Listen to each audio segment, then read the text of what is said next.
not in the dramatic, tortured way. Just the usual late nights dragging into early mornings. Too much screen time, too much silence. You stop noticing how tired you are when it's constant.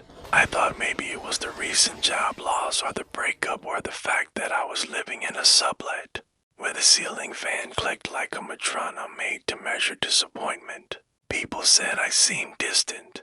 I'd tell people I was fine. I'd say it enough that I almost believed it. But a few nights in, something changed. I was washing dishes, staring out the kitchen window at nothing in particular when I heard it. Not a voice exactly, more like a sentence dropped in my head. Complete neutral. He tries the glass. He stares too long. I blinked. The sponge slipped in my hand. It wasn't my thought. That's what threw me. It didn't feel like me thinking. It felt like someone else was thinking at me. I told myself it was stress, insomnia, internal monologue with too much flair. The next day, on a call with my sister, she asked how I was holding up. I opened my mouth to lie. Before I could speak, it came again. He takes the call. He lies. And then I said it without even meaning to. I'm doing all right.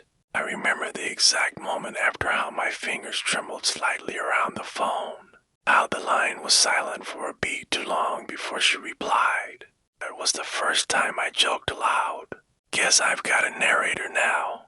But it wasn't funny. It didn't stop, and it was starting to get things right that I hadn't done yet. First, the voice stuck to narration, little summaries of what I was already doing.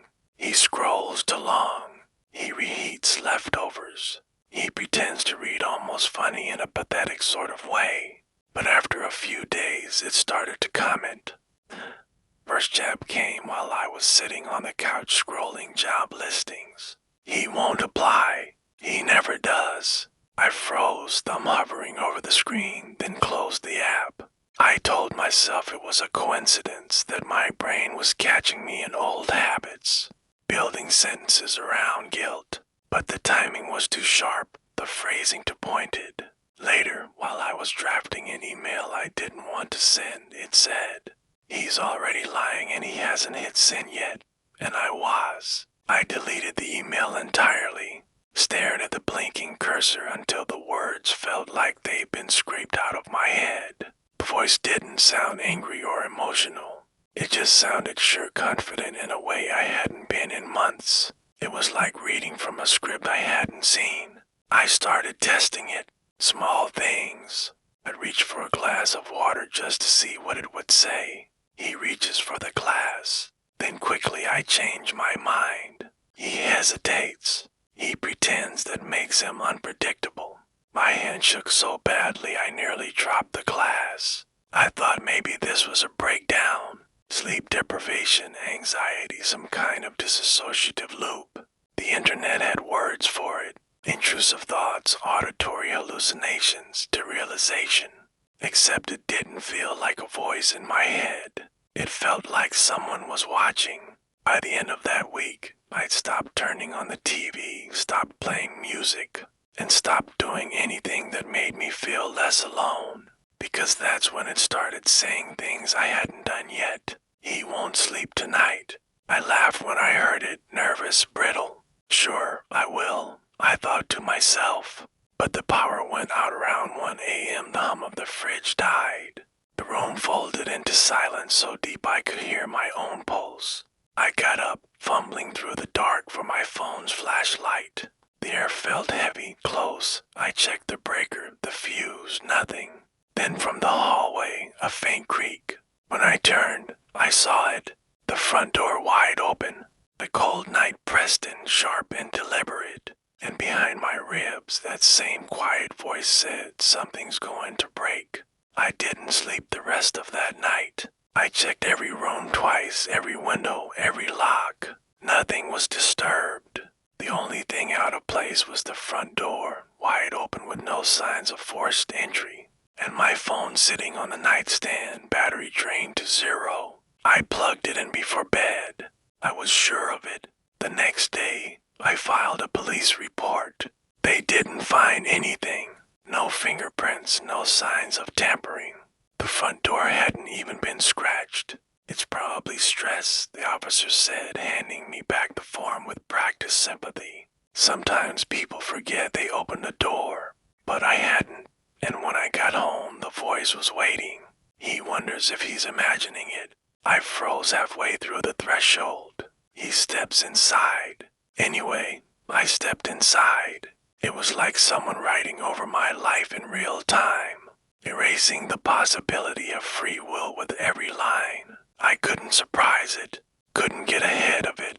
Night, I slept with the lights on, dragged a chair in front of the door, tied a string between the handle and my wrist. I needed proof of a person, of a thing, something. The voice didn't speak for hours. I almost thought it was gone.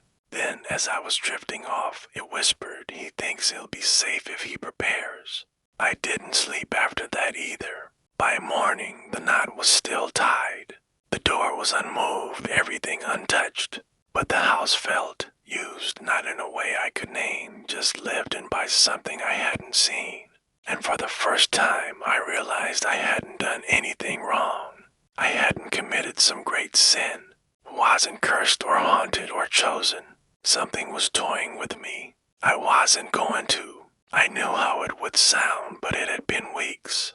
I wasn't sleeping. I kept second-guessing every thought before I could even think it. It felt like my brain wasn't mine anymore. So I called Emma. We'd known each other since college. Kind of friend you could call after 6 months of silence and pick up like nothing had changed. She met me at a diner near the edge of town. I told her everything, the voice, the predictions. I didn't even care how I sounded anymore. I just needed to say it out loud. I needed to see someone else react to anchor me to reality. She listened. She really listened, asked questions, took my hand at one point. You're under a lot of stress, she said gently. But I believe you believe it. That counts for something. It wasn't full belief, but it was something. At night, as I lay in bed, the voice returned slow, deliberate. He told the wrong person, boring, remove her. I sat up, reached for my phone. Emma's name wasn't in my contacts. I opened her old text. The thread was there, but empty.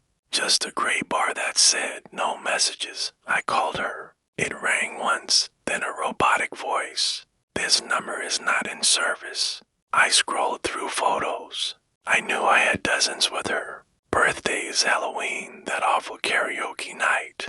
But in every one I checked, she was missing. Old frames cropped. Others where she should have been beside me, empty space. The next day, I drove to her apartment.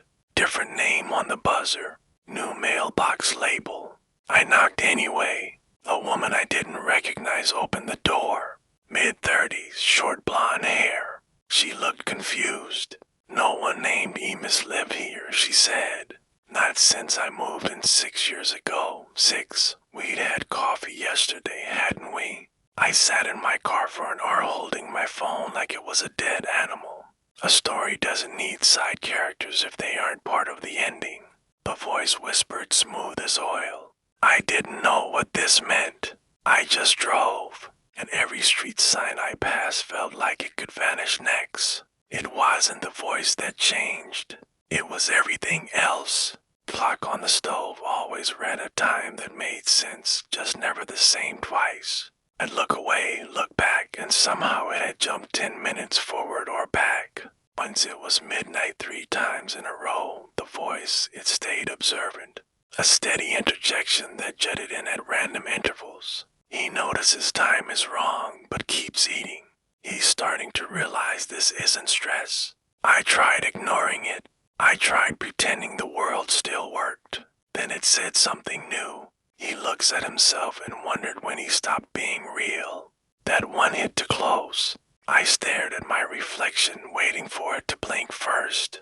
It didn't. It just stared back, hollow and quiet, like it knew more than I did. But fear still ran through me. If this voice could make images disappear, what could it do to me? And I snapped. I punched the mirror full swing. I watched it shatter, felt it shatter.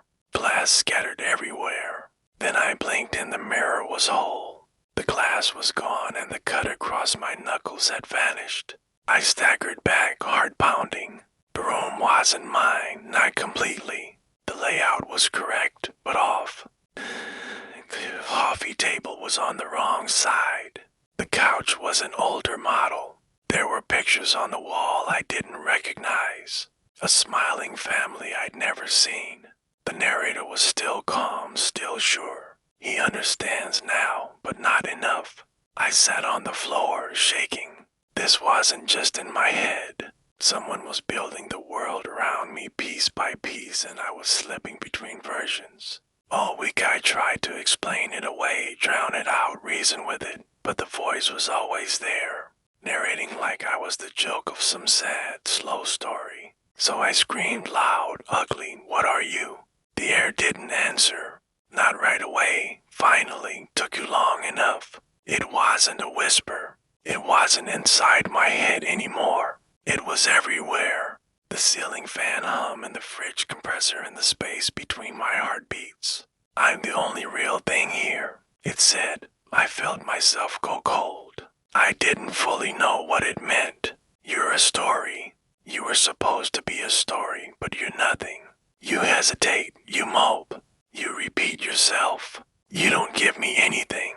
I paused at this, not knowing whether the voice was being literal or metaphorical. I want attention, conflict, growth, but you just exist.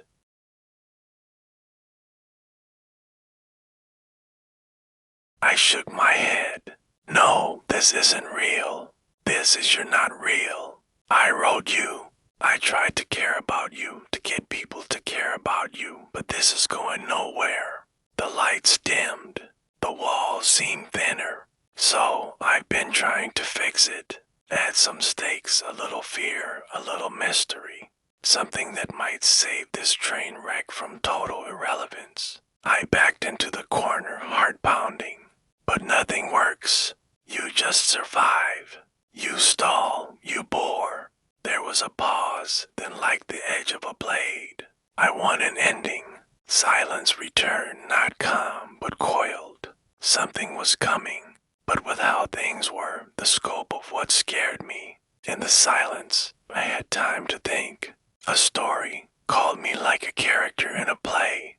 The only way for a story to progress is by participating.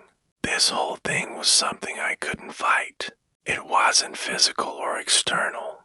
So my only idea, the only thing I could think to do was nothing.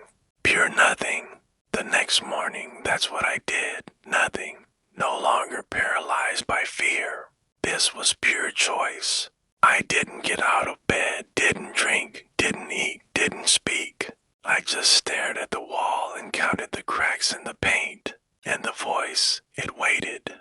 At first, he tried the usual. He woke up confused, anxious, heart still racing from the confrontation. Nothing. He got up, poured coffee with a shaking hand, tried to convince himself none of it was real. Still nothing. I stayed in bed, face blank, like a body no longer connected to the script. Then it got bolder, meaner.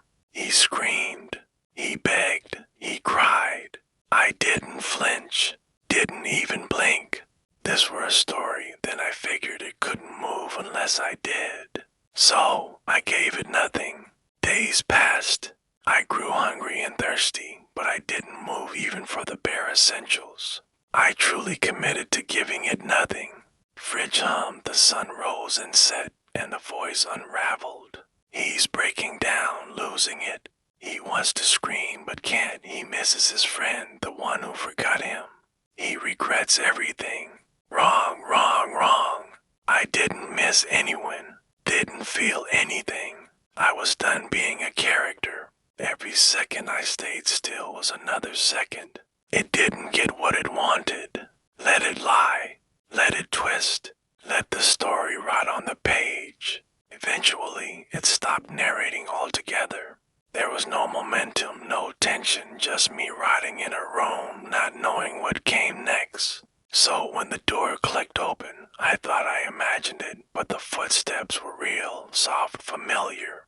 I didn't look up right away, afraid that if I moved, the world would snap back into fiction. But then I heard her voice. "Are you okay?" I turned my head slowly. She stood in the doorway.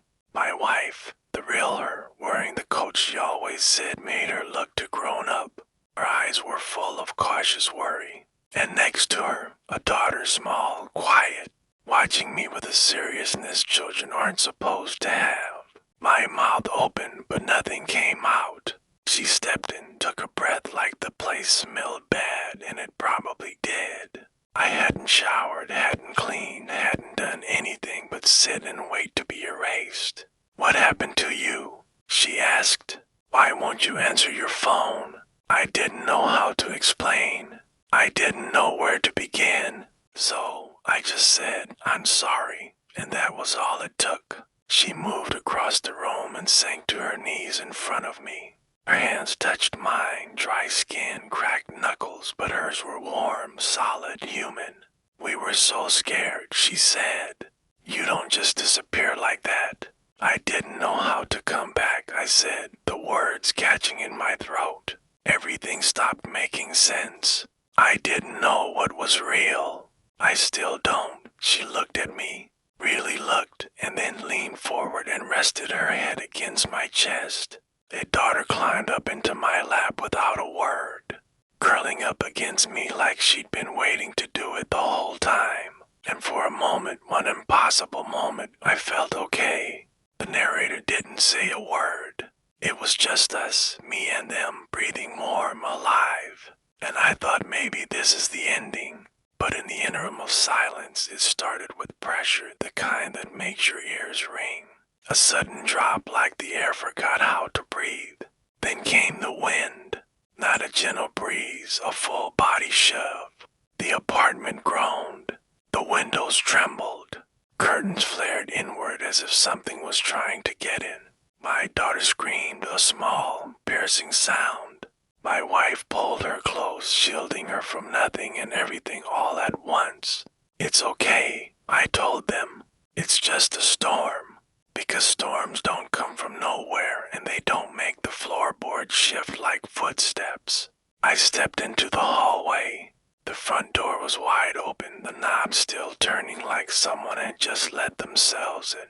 Outside, moonlight poured down in a flood of silver. But it wasn't gentle. It looked wrong, too sharp, to focus, like a spotlight through fog. It painted a threshold like a stage, and from this basking glow, something moved. A ripple in the light, a shadow, slick and smooth, crawled across the ceiling. Thin as a trickle of oil. Fast, intentional, I whispered, "What the hell is that?" Then a shriek from behind me from the bedroom. "My daughter," I ran. Bedroom door was already open, already waiting. And for a second I thought maybe it was a false alarm. Maybe the scream was fear and not pain. But the moment I crossed the threshold, I knew they were on the floor. My wife, my little girl, twisted together in a tangle of limbs. Eyes wide and mouth slack as if they hadn't even had time to scream again. Their throats had been open, messy and jagged, like claws had dug in and tore their voices out. The blood hadn't pulled yet. It was still moving, still hot. And above them, that thing floated. A smear of black, oily and slow moving. No eyes, no face, just motion constant, swirling. The ceiling above it cracked, paint blistering, as if reality itself was struggling to hold around it. I couldn't speak. I dropped to my knees, landing in the blood I didn't feel, hands trembling as I reached stupidly, pointlessly for what was already gone. Wanted to scream, but nothing came out. Breath, no words, just the silence so heavy it rang in my bones. Then the voice came, smooth and measured. Predictable, it said. Painful, yes, but still dull. My head whipped around, but there was no source, just the voice. It was back. This isn't real," I whispered, voice cracking. "This can't be real. This, of course it isn't." The tone shifted. Not mocking or cruel, just disappointed. I gave you a family steak's texture and you squandered it. Do you know how hard it is to salvage tension after the second act? You sat, you stared, you moped. Now we're crawling toward an ending with nothing to show for it. I couldn't breathe. This wasn't even supposed to happen. Not like this. But you left me nothing. No arc, no drive. My wife's body flickered once, twice, and then she dissolved like static noise and distortion that tore her apart. In 1,000 little digital blinks, my daughter followed, 1 second clinging to me in memory, the next gone. Only to dark, wet outlines remain on the floor like shadows that forgot to leave. Memories of a life filled with love fading. In that space where grief should have consumed me, something worse crept in. The cold realization. They were never real. I never had a family. I lived alone. I had a girlfriend, but we had broken up recently. But the moment I saw them, I accepted it like it was real, like it always was. A tragic footnote meant to make me compelling, and even that hadn't worked. I stared into the red-stained floor, into those empty shapes, and wanted to scream, until my throat tore open. But I didn't because I heard the voice again. Quiet this time, close. Let's try something else. And the world blinked out. I woke to cold, to pain already blooming in my arms with a rope bit deep. My wrists were tied to a chair, thick splintered wood beneath me, the legs uneven on a cement floor. Pipes lined the walls, rusted and dripping. A single bulb swung overhead, buzzing like flies. The light stuttered. The air reeked of metal, mildew, and something sharp underneath, something alive. Across the room, a man hummed softly, off-key, childlike. He stood with his back to me, laying out tools on a tray. Not surgical, but domestic.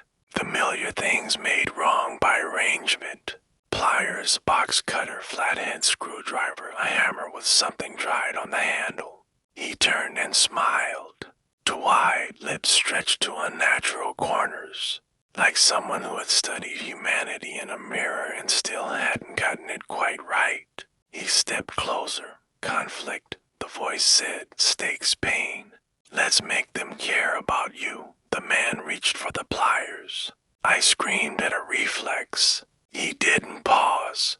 The pain was real, so real. And the first fingernail peeled away, bright and white-hot and immediate. The sound was worse.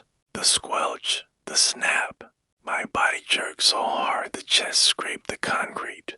I cried out, pleaded, cursed.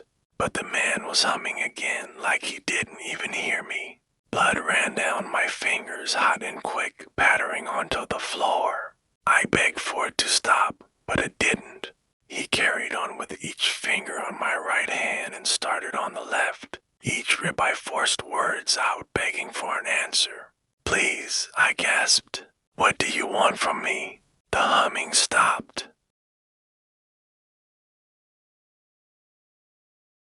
The man froze, head tilted, fingers twitching. The tool slipped from his hand with a soft clatter, metal bouncing off concrete. One after the other, silence fell.